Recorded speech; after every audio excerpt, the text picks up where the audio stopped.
Comfyui install. If this guide helpful, don't forget to like and subscribe. Start with initial preparation.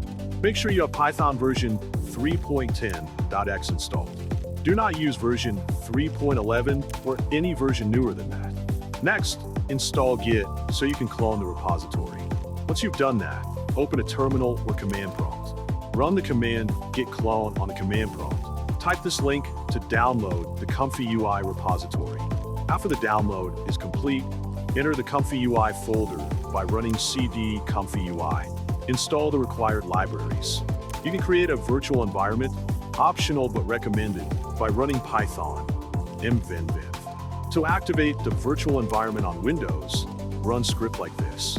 With the environment active, install all the dependencies by running pip install our requirements.txt. After that, download a model file in .safeinstance format from a website like Civid.ai or Hugging Face.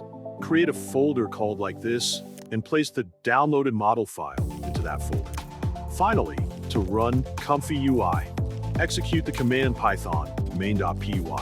Then, open your browser and type this link in your search bar to access the interface.